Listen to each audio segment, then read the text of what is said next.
floor is yours. There we go. All right. Well, thank you so much. I really appreciate the invitation to learn more about your organization and be able to share what I have learned in my dissertation that I hope will be helpful to you. I was able to have a conversation with my millennial daughter, who also went to seminary, and she is a Christian leader. And we were talking on Friday night about just ways that it might be harder to reach young leaders today in today's church world. So hopefully at the end of the time, I'll have opportunity just to share a few thoughts about that.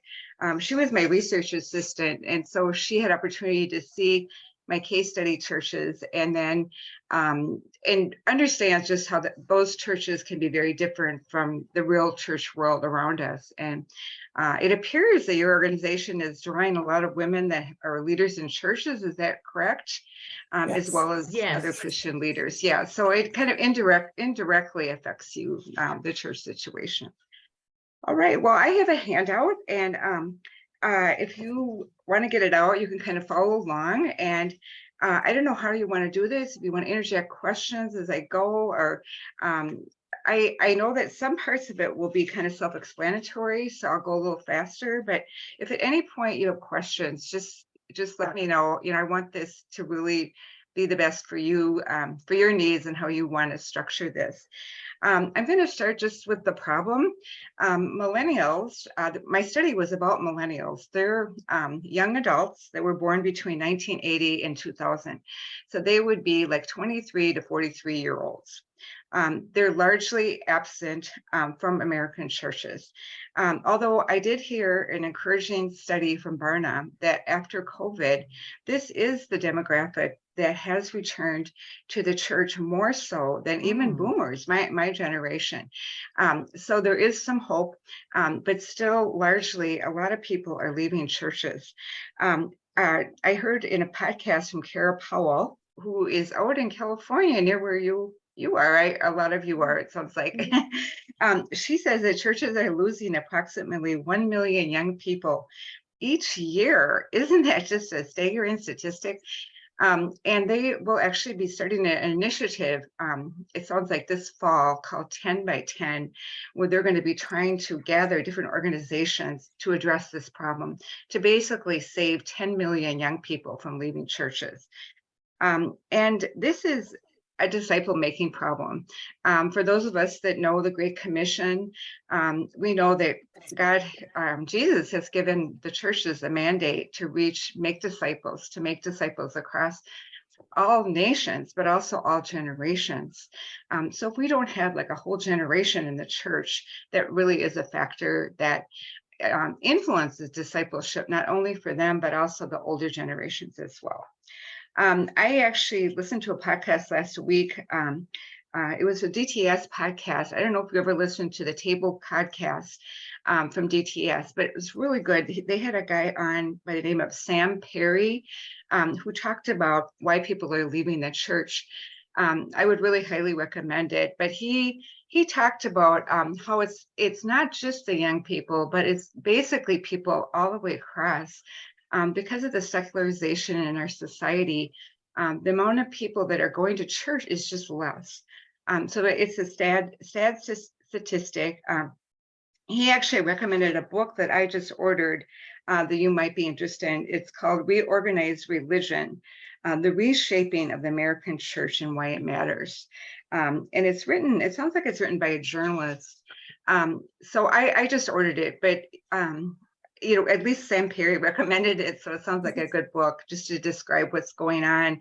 And I know that is helpful for you as you're trying to draw in younger leaders into your organization. I want to just talk briefly about the benefits of intergenerational learning. For those of you that are moms, you probably might know this already, just how you learn from your kids, you learn from your young adults, you learn from your parents. Having that intergenerational mix, there's just so many pluses. And unfortunately, sometimes in churches, what we do is we divide by age, where we kind of follow the educational model, which is actually very different. If you look in the Old and New Testament, you see that there was, whole groups of people. A lot of times it'll describe like men, women, children. If you look at the reading, like in the book of Ezra, when Ezra reads the law, all the people are standing, and it's usually not just the men. They're not divided in age groups, but it's families learning together, and kids with their friends, and it's just a beautiful mix of ages. And that's what we see also in the New Testament. I have a quote here: "A cross-generational group of believing people uniquely fosters healthy spiritual growth and development among its constituents." And this is by Holly Allen and Christine Ross. And this is a really kind of foundational book about intergenerational learning. So one of the purposes of my dissertation was to basically take, this is true about intergenerational learning, the benefits of it, and our churches aren't like that. How do we move churches from where we're at to where we want them to be? And, people can write about it, but it's like, how do you actually make it happen? So that's what my dissertation was about. I entitled the dissertation, "Change Process for Traditional Churches to Spiritually Form Millennials While Retaining Older Generations." I really wanted to look at churches that didn't just attract millennials just for attendance. I wanted to look at churches that were actually spiritually forming millennials, and that were also keeping the older people. And so in my study, I had like a list of criteria. And believe it or not, it was really hard to find the churches. I actually had to look for 6 months. My advisor, we were both just shaking our heads, because I had some churches in mind in Dallas and different places of the country, actually very well-known churches, that as I began to interview the pastor and church leaders, they just did not fit the criteria. It was really, really hard. I really feel like it was a God thing, that God eventually led me to these great churches that exactly fit the criteria, and that I was able to learn from. And that's what I want to share with you, what their characteristics were. Now, as we know, change is difficult, especially when it involves people of different ages and outlooks on life. You probably have experienced this, like even when you're trying to figure out a restaurant to go to, like people have different ideas, like, maybe grandma, doesn't like McDonald's hamburgers, or that people, your young millennial likes more like, Thai food, and then other, your husband wants a steak. That's kind of how it is in the church, that people have different preferences. And so sometimes we can just dig our heels in with the preferences and kind of miss the big point of working as a group, of really seeking the best of others, not wanting others to be miserable. Like, for example, on that example about going out to dinner, you really ideally want to go someplace that everyone's going to have a good experience. And you can't always please everybody, but you do want to cater out of love to others. And, it's part of what Jesus calls us to do, is to love one another. What I did in my study, they call it a qualitative case study. So that's different than a quantitative study. A quantitative study is more like a survey, where you're going to actually have statistics, and you're going to be looking at things in a real exact way. Qualitative is more that you're observing real life situations. And I was really attracted to the case study model, because I really wanted to learn from good churches, like what do they do, and what is the common component of all these churches that made them successful, that they all met the criteria. And actually all three of my churches were very different on the surface. So it meant kind of digging deeper. I did interviews, and I also, my daughter and I attended, we were there like for almost a week at every church. So we attended different activities, different worship services. And we were able to really get the feel of the church. I know there was one church where I thought, oh no, I don't think because when you go in there with like a hypothesis, and I thought, oh no, I don't think maybe I'm wrong, because they're clearly a successful church, but I was at first worried that they weren't doing what I had expected them to have, the components. But as I dug deeper, I discovered that I remember going to the parking lot with my daughter, and we were just praising the Lord, because as we dug deeper, sure enough, They had the same components as these other churches and what I had expected to find in going into these churches. So basically, I was looking at bright spot churches, and that's one thing to keep in mind, that not all churches in today's world, unfortunately, are like this. They're actually hard to find, but this is what I'm looking at. I'm looking at the ideal. So the components in my study was, first of all, was building common community identity. I came up with this name, and I defined it as common community identity is the relational space in which adults of all generations share a common sense of identity and belonging that defines what it means to follow Christ with others in the church or organization community. I read a book called Where Leadership by Warner and Wilder that was really very foundational to me developing my hypothesis. We'd actually call it a proposition in qualitative research. But that book really gave me the idea about what younger generations really want. They just don't want always like the latest music. They want a place to belong. They want a place where they're accepted, and that it really matters to them that they're in this community that answers a lot of core identity questions, which you'll see at the bottom there. Who will be my people? Who am I? And what is my purpose on this earth? And this actually influences how they make decisions during the week. Like if they're faced with some kind of a life choice during the week, a decision, millennials will start to think like, what would my people do? What would, Sarah do in this situation? How would Bill handle this? People that they're have this belonging with in their church. And this is something that can be created in an organization such as yours, is to create that sense of belonging so that it's not only drawing in younger leaders, but it's part of their spiritual formation, that they begin to think, like what would Tracy do? What would Luann do? And so this is a very critical component for spiritual formation. So what I found is that increased relational connections across generations. And it actually decreases resistance to change among older adults. Like if you think of it, if older adults know young people, you tend to be a little more catering to them, because if they're just like an impersonal person, you may kind of dig your heels in more. But if you really know someone and they have a preference about something, out of a heart of love, you often will be more likely to be able to at least talk about it with them and accommodate to their wishes. And that's what happens in churches. That I talked to actually one older gentleman, and he said how he hated having a band on the stage. He just hated it. So that was kind of his thing that he would always talk about with the pastor.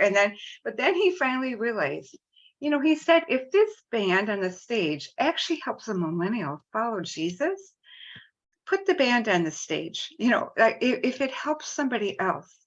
And that's the kind of mindset we want to develop in people, is more of a corporate identity mindset. We live in a very individualistic culture, and to help people start thinking about, it's not just about me, it's about, I want to edify others. And if I can give up my preference to be able to edify others, that is a win-win situation. And so that's why having this common community identity is really, really critical for what I was trying to look at. Millennials are actually drawn to churches or organizations that have an attractive, joy-filled common community identity that meets their core needs and provides a place of belonging.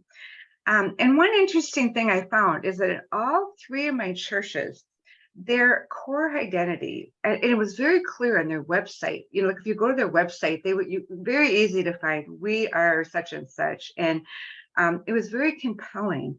And but all three churches, their identity was rooted in their history. And I mean, that's one thing that you have as an organization. I was looking at your website. You have a wonderful history. And what these churches did is they were able to prayerfully determine how to articulate their foundational identity and mission for today. So they had to like build on it. They didn't just take the identity and make it sound old fashioned, but they were able to articulate it for today and then move forward in a very compelling fashion. One church I did was Eastbrook Church, which is actually the first church plant of Elmbrook in Milwaukee, Wisconsin. And it's an interracial church. And I talked to the pastor, and he talked about how he built on the core identity of the church to move forward with this. And as we know, that's very culturally relevant right now, is, having increased good relational connections with other races and other ages and all that type of thing. So I know my church, I actually go to a 150-year-old church. It was the first church in our town in Rochester, Minnesota.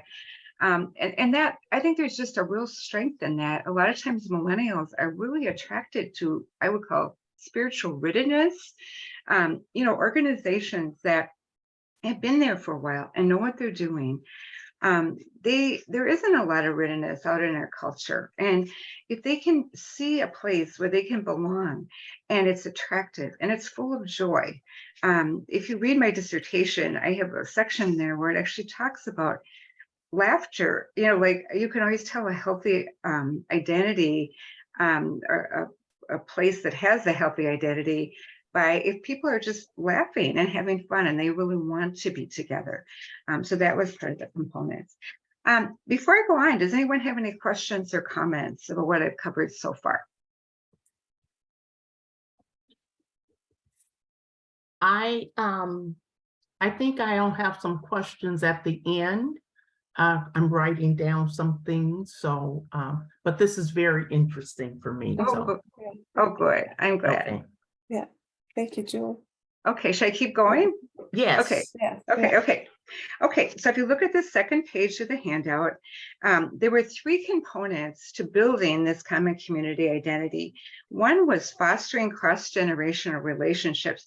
And I just put one word, kind of memory aids, like for common community identity, I put community. For this, I just put relationships. Now, what these churches did is they intentionally cultivated a highly relational culture across generations. And at one place, they called it intergenerational layering. So, for example, they had high school students helping with the youth. They had people that had just graduated helping with the college kids. And when adults would help with the college kids, they often would have them over to their house. And this one man told me about how, the college kids would do laundry at his house. They even borrow his car, back long ago when we used to do that type of thing. And, so it was not just superficial relationships. It was like really sharing your life. I loved your opening devotional, Heidi, about just being known, that authenticity. And that's what millennials are craving for. In fact, if my dissertation, I quote one of my mentors, who was actually one of my readers, my dissertation, how, a lot of people my age, you almost try to cover up your flaws. Like you kind of want to look good and you want to cover up your flaws. Well, not so with millennials. They want to hear about your mistakes and they want to hear about how you handled them. And we don't have to be perfect with millennials, young leaders, because they're struggling. They know they're not perfect. They know the world is broken, and they want to hear how we've navigated that. So we're talking about really intentional relationships, where older leaders really have concern for the spiritual development of millennials, but that it's also reciprocal. We're willing to learn from younger leaders. Now, I honestly have learned so much from my kids. In fact, my dissertation is really based on a lot of my conversations with my kids. Like sometimes when my kids would like roll their eyes about something at church, I would kind of press into them, like, what is it that you didn't like? Like, how would you do it differently? And I learn a lot. I really do. And I have to keep remembering that, because sometimes it's easy to get into my own, like, I know how to do it all kind of mentality. And I learned so much. Like even this conversation I had with my daughter on Friday night, I just learned so much from her. I just really thanked her because millennials see things differently than we do, and they're smart, and they're out in the culture, perhaps more than we are. They're on social media. They're part, and they're questioning things, and there's things that we can learn. And I learn, of course, a lot of things about technology from my my young adult children, but many other things too. They're actually the best people, and I would recommend that for you if you really want to connect with young leaders. Get young leaders on your team, on your board. Wherever you can, elevate them, because they're the ones that actually lead us into the future. And I actually think they're great. I really personally love millennials. And I wrote down here about a humble and authentic leadership culture, willingness to learn from one another and be stretched. So it's not just like hierarchy. Like, young leaders hate that. They want to feel like they're part, they have a valuable contribution to make. And that leads us into valuing millennials and their contribution. Millennials really want to make a difference. Core to having this healthy relational culture is affirming value for each person made in the image of God, no matter the person's age, race, gender, or socioeconomic status. We've all probably been in places where things can be kind of cliquey. People can even, we live by the Mayo Clinic. So sometimes I can even see that in our church where the doctors, kind of clump together. And my husband is an engineer, by the way. So, so there's a lot of that is natural. But I think in churches, we want to level the playing field. And it certainly also in Christian organizations that, when we really see people made in the image of God, every person has value.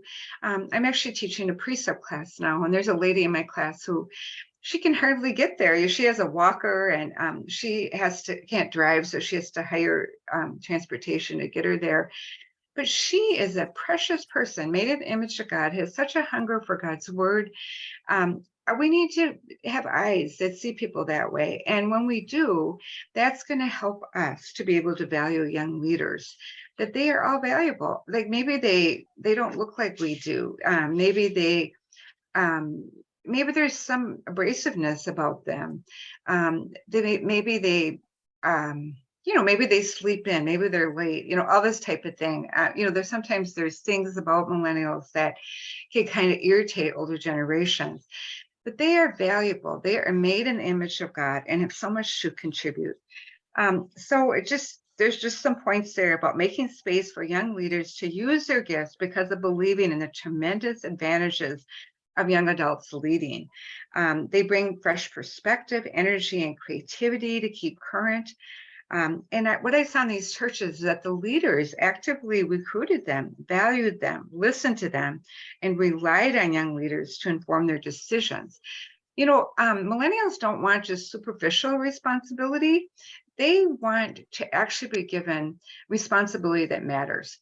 A lot of times even now, think of it, millennials are in their like 30s and 40s, going into their 40s. People sometimes will treat them like you would at youth, someone coming, like they don't have any capabilities. Like, I remember my kids not wanting to go to the young adult group because they felt like it was a youth group. Here they came out of college and they're treated like adults in every other part of their life, but they don't want to be minimized in the church. And so that's really key, is giving them actual responsibilities that matter. And this involves affirming and mentoring them as they lead, because millennials make mistakes and we have to allow room for them to make mistakes. That's how we all learn. And it helps them develop confidence and grow spiritually. Now, what I saw in these churches is that they actually they valued millennials learning so much more than like quote unquote professionalism. I was actually at a service at Eastbrook Church where it was actually a Saturday night service where this one millennial was leading worship, the first time I'd ever done it. And I was sitting next to this lady who was kind of my host.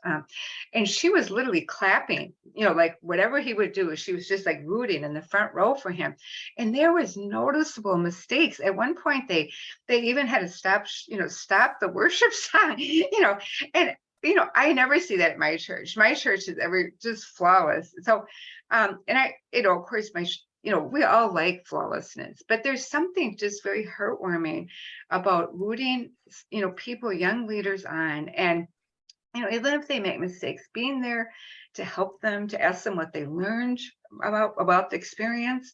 Sometimes maybe it's not a good fit for them. Maybe they'd rather do something else. And so what I saw is that they had mentors. Millennials like to be mentored through leadership opportunities, rather than we're kind of used to the old-fashioned mentoring of just sitting down with someone and sharing your wisdom with them. Well, millennials like the style of actually be given responsibility and be mentored by a more experienced leader that will help them just talk through it. Like, what did you learn? What do you like about this? Is there something you'd rather do? All those type of questions. Let's see if there's anything else I didn't cover. We want to help them develop a sense of ownership, that this is their organization, this is their church, this is their responsibility, so that they continue to want to do that. And then the last one is creating intergenerational learning experiences. It's important to be sensitive to the needs of all generations. Being willing to embrace change to create biblical and culturally relevant experiences that connects the generations. I talked to one millennial who talked about his eyes were just glowing about this labyrinth they had for Easter. Like they'd have a Holy Week before Easter, and they had the whole church involved.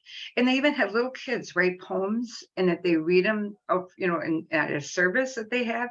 And they even had a book. They had like some kind of an Easter book that people could submit, like children and people of all ages could submit entries. And so, all this type of thing. But this one millennial talked about this labyrinth, and he was just so excited. He talked about this cross and how he would touch it. And then he see they had nails, and he would just have tears coming down his face because it helped him to picture what would happen to Jesus when Jesus died for him. And so any type of kind of hands-on experience, not all millennials are the same, but these are the type of things that are meaningful to them. They see spirituality sometimes in different ways than we do. They really want to have it connect to their emotions, not only their intellect. And so, anytime we can do that. And what I did see is that we always want to keep the Bible central. I don't know if you are familiar with the Reveal study that came out from Willow Creek. I think it was probably right at the turn of the century, but that was one of the key findings there, is that the Bible has to be central in our spiritual learning experiences. And there's many ways to do that in ways that are meaningful to people of all ages. Millennials are drawn to experiences that provide opportunity to walk through doubt and provide help for navigating, and provide help for navigating different cultural issues. Now, think how complicated our culture is right now.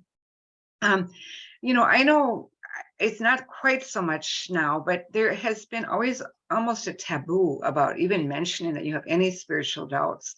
But not so with millennials. Doubt actually helps them learn and grow, is what I heard from the pastors at these churches.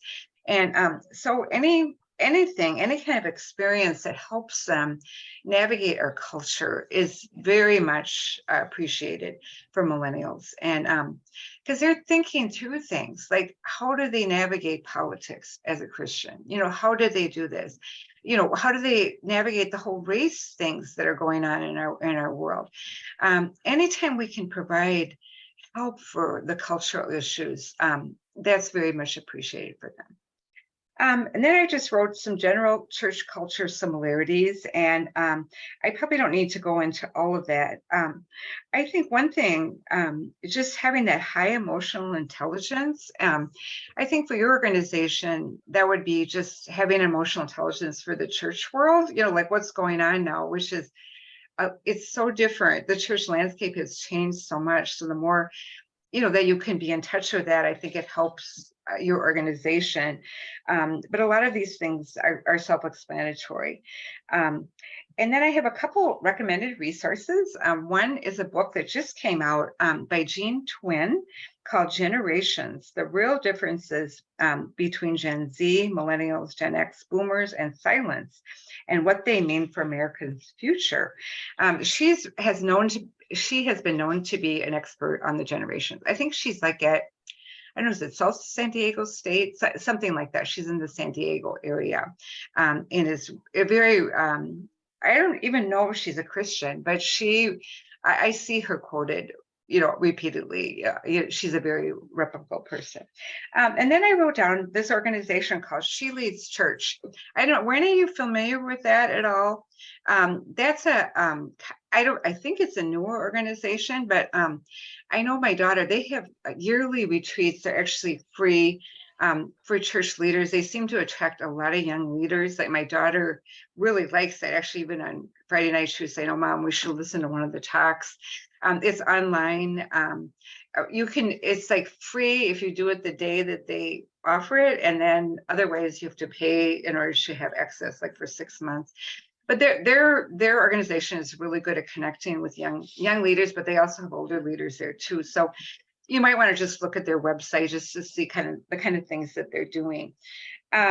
And let's see, I think that's about it. Now, I would like to share a few insights from my conversation with my daughter, but any questions before that?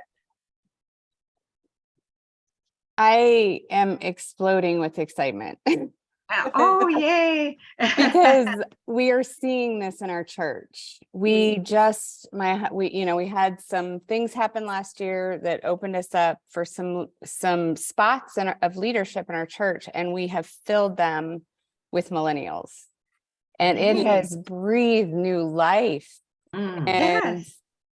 everything you're saying is spot on.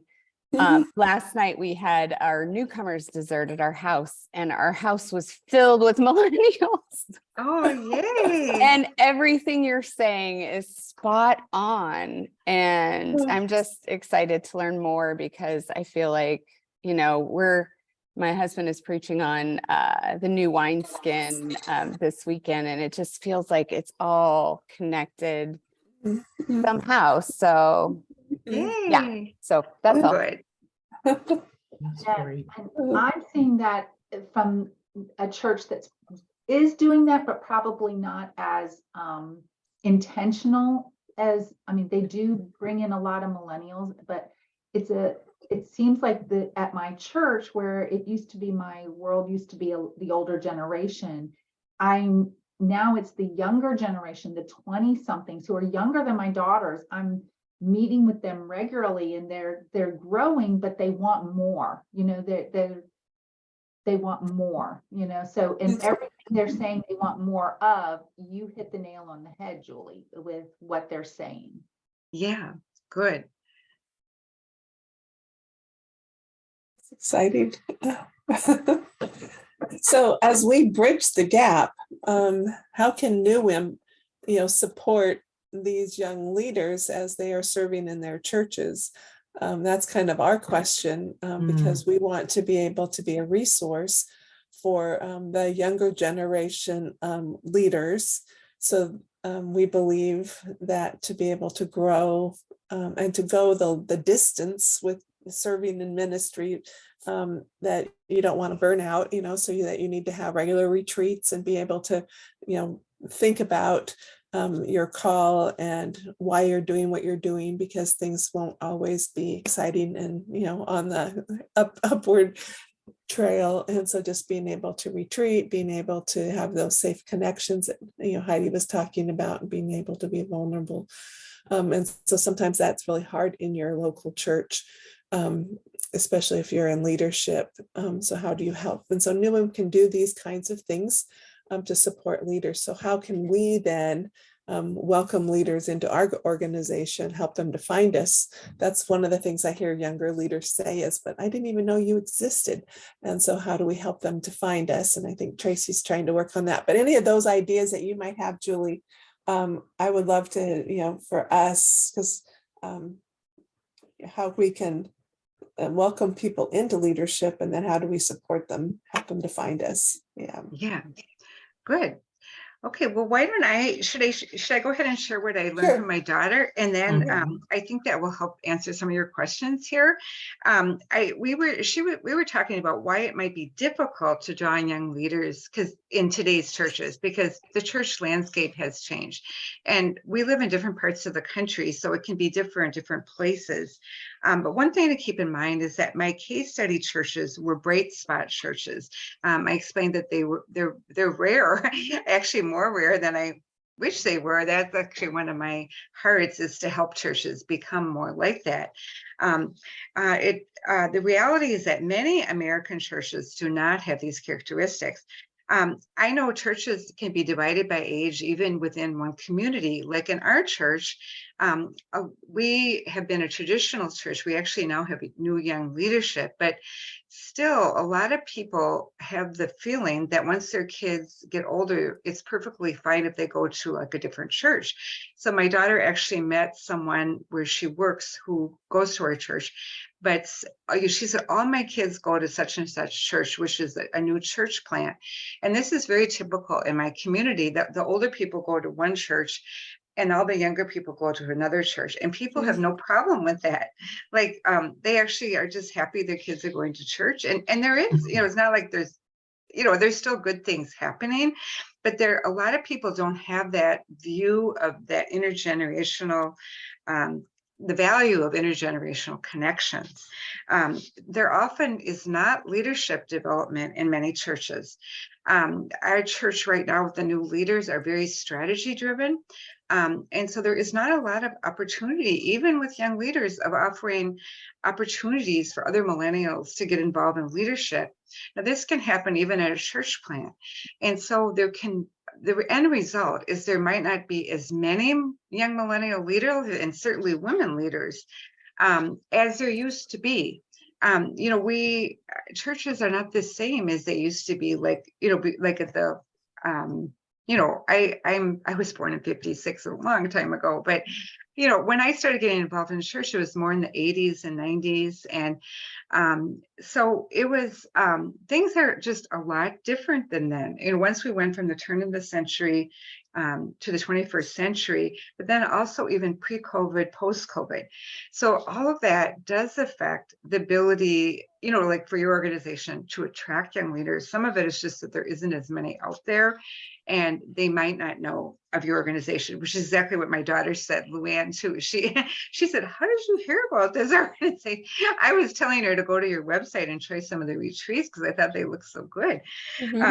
But my daughter actually called this situation, this is a dysfunction in many churches, maybe part of the problem connecting with young millennial women leaders. So it's this guy, I listened to this podcast by Sam Perry. He said it's not the church's fault that all these people are leaving the church. Certainly there's ways churches can do better, but it's all these cultural changes. And the same, like with your organization, it's not like your fault. It's just because everything has changed so much that, just to be aware of what's going on, I think is a good first step. But what my daughter said, she said she thought your organization can be a great place to demonstrate and show value for the findings in my dissertation. My impression was that you were already doing a lot of what I just covered. When I looked on your website, I saw that it seems like you're trying to build a community. You definitely have that relational component. If you work on trying to, give millennials more opportunities, and then you definitely have these great, intergenerational learning experiences. So, you could certainly tweak those, but your organization has an opportunity to give young women leaders a taste basically heaven, of what, what it should look like what the ideal looks like. They may never have experienced this in their churches. They may be battle weary, and you have an opportunity to demonstrate. So that is, I think, a really great strength of your organization. And then the second reason is that churches have characteristically become more pragmatic, which that means is they do what works. So what this can mean is there can be literally less spiritual depth in churches. My church actually has separated the head and the heart, if you can believe this. They mainly are trying to only offer practical application classes and minimize content-based classes. Now, I teach a precept class, which is all content. And so, and of course, those of us have been around a while, we know that this is not the way Christian formation is supposed to be. It's supposed to be both the head and the heart. But this is the kind of thing that's going on in churches. So, just to be aware of that. So people can actually talk about spiritual practices, but they're not used to doing them sometimes, like especially at a retreat. And there's a lot of burnout and mental health issues among leaders. But my daughter says people are really recognizing the need for spiritual depth and connection with God and others beyond pragmatism. And she thought there was a very great need for what NEWIM has to offer: refreshment, direction, connection with God, and community. So basically, people are hungering for what you are offering, but it's just trying to get that connection to them, and be able to market your organization in a way that's really attractive. Because people want it, like our world is, it's battle weary, even just getting through the week sometimes. Do you ever just by Friday feel like exhausted? Like, there's just too much news and, all this, and people need what your organization is offering. And I just would just constantly remember that, because I think that people need to connect with God. They know that, as Christian leaders know that. And then the third reason is some young women leaders may actually not like women's ministry. I was actually surprised by that. I was in a women's ministry cohort in my doctoral program, and some of the leaders in my cohort, they said they were talking to the professors and they wanted to be sure that it would not say in their diploma, women's ministry cohort, or it would not say in their transcript, because they were afraid it would affect them getting a job. I mean, it's just, and I was so surprised, but yet they're in a women's ministry cohort. And so I think my daughter explained it, that women leaders, they like to, they need support, they need encouragement from other women leaders. But if anything kind of, they detect that anything's associated with women's ministry, they immediately tune it out. Like they think my daughter says, she thinks this is not for me. I think they sometimes associate it with a culture of how women's ministry used to be, maybe, where they think it was a lot of fluff and like nice luncheons and things like that. I like those things myself, but that's something just to keep in mind. But when I looked at your website, you talked about who can come to your retreats. It looked like you were really clear that people can come. It's not just women's ministry leaders. So I think you're doing well with that. Julie, I want to break in for a moment. I want to remind us we have about 9 minutes left here. Okay. Okay. Yeah, okay. Yeah, I basically almost done here. I just want a couple of things. Just be aware that and I'm sure you know this, that there is a lot of gender ideology in some churches. We actually live near Bethlehem Baptist, where John Piper is, where there's a very conservative view about women in ministry. And this can affect women. Women can be women leaders in churches, but they do not see themselves as leaders. I know on your website you talked about pastors' wives, so I think that's good. So I think they just don't see themselves in that way. So trying to make that connection is important, because that definitely is out there. So I guess my suggestion is just to see how you can increasingly market your attractive identity in a way that's compelling to younger leaders for today's culture. My daughter said it's really helpful if you have like somebody, a young person who would at least be partially responsible for marketing. She was asking the same question you said, Luann. She said, how do you hear about it? And then I asked her, I said, well, how do you hear about things? She says, well, it's helpful if another organization recommends it. And so she said that maybe you could strive to become an equipping resource that is recommended by other organizations. I listen to a lot of podcasts. I know like David Fletcher, who is actually from DTS, has he has a like almost a weekly podcast. It's called Ex Pastor, is the organization is for executive pastors, but he has guests on there. He's had Caddy Cole, who is from She Leads Church. Like, I don't know if, it might be nice to connect with those types of organizations. I mean, if you could ever get an invitation to actually, they could interview at a webinar, then you get the word out there, because executive pastors are looking for ways to encourage women leaders. And that's just an example. There's a leadership network, there's a whole bunch of things, Barna, different organizations. But I think getting a young millennial to help would really help you get the word out, because you have so many great things to offer. All right. So yeah, I want to be sensitive to your time. So do you have any questions at all before I log off? I love all this. Oh my gosh. Audrey? Yeah, I have a question. So how much of this connection in these churches that you interviewed was one-on-one? Was any of it one-on-one relational, or was it always just we plan an event and then this sort of just fosters this community? Like, you mean like with their mentoring when they Yeah, or just relationally? Because sometimes when you get generations together, like at church, I go to a church where, the older generation is still complaining that we don't do enough hymns, and the younger generation's like, where's the pep? And Yeah. I'm in that camp. Like, where is the beat? Because I like my worship loud. Yeah. And so it's just back and forth. But when I get to talk with someone who's kind of the younger generation, and I get to know their story, and they're asking me my story, all of a sudden there's a different connection there. So when we disagree on other things, there's less turmoil. So I'm just curious how much of in these bigger churches, how much is that? Or is the one-on-one a dynamic that's more geared towards smaller churches? Yeah, one thing I found is that people grow the best spiritually through different size groups. Now, I know this kind of flies in the face with a lot of churches that just have like the big church and then they have small groups. But, if you think of it, we really need different size groups. My husband and I we know people, we've been there 27 years. So we're like in a Sunday school class, we also go to the social hour, where you see is like probably 100 people. And then of course the worship service.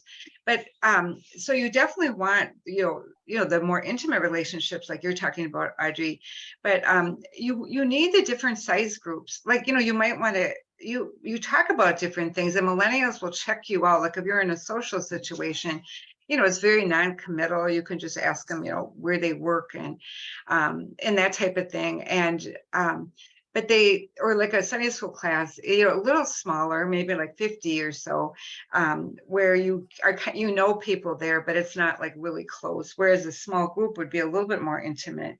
So I think you really need the variance in group sizes. So basically that can happen any place. I mean, like some of the questions you asked, I mean, that could happen in a cafe, just in the, when you're chatting with somebody, but I think that keeps to keep that in mind. And like I feel frustrated sometimes when they only promote small groups. I don't think I would be happy at a church if I only knew like 12 people. Like I am a social person. I really like having different types of social connections at church. Yeah. So that's just something to keep in mind. But churches do it differently. Okay. And I think, well, for me, I'm just going to speak on the whole women's ministry thing, because I think my history with that is it looks perfect. And we have the tea, we all dress up. Like that's my image from how I grew up. And that, to me, that lacked the authenticity that I want. You kind of want someone came to my house yesterday. I'm like, I'm so sorry, my house is a mess. She's like, you know what? It feels comfortable because it looks like you live here. And I'm like, oh, okay, so I don't feel ashamed that I've got clothes everywhere and the house looks a mess. But I think that's what's lacking. I think in some cases where you walk in and you hear the term women's ministry, and it's like a bunch of women getting together and they look perfect. And I think in small groups, the challenge there too is getting people to really open up. Because what I found too is when you start sharing, not necessarily trauma, but when you're open about your doubts of like, is it okay to question this? People start opening up a little bit more. And Yeah. so for us as a community, teaching and reaching out and letting people know you can be your true self Yeah. and you can express your doubts and you can say, this really sucks, and be authentic, and people can come and encourage you, then it just makes it feel, the whole Jesus thing feels so much more real. Yeah. And I think one thing to keep in mind is people have very different personalities. You know, like some people would never go to a small group at some place they've never been, and they don't know the people, whereas other people, you know, do it. Yeah. And we have to allow people to open up in their own way and timing. And there's just different personalities with that. And there's different ways to do these. My case study churches, they did women's ministry differently. They did on the surface, a lot of their ministries look different. So there really is not just one way to do it. I think it's just keeping in mind, keeping the Bible first, trying to connect the generation, that type of thing. Now, I actually have written down what I just shared. If you want me to send that to you, I could, my discussion for my daughter, if that would be helpful. Oh, I yeah, can that send would that. be, yeah. Okay, good. Thank you. Yeah. That So would be should I great. send it to Tracy and Luann? Is that the best Yeah. way to do it? Okay. That's Sounds great. great.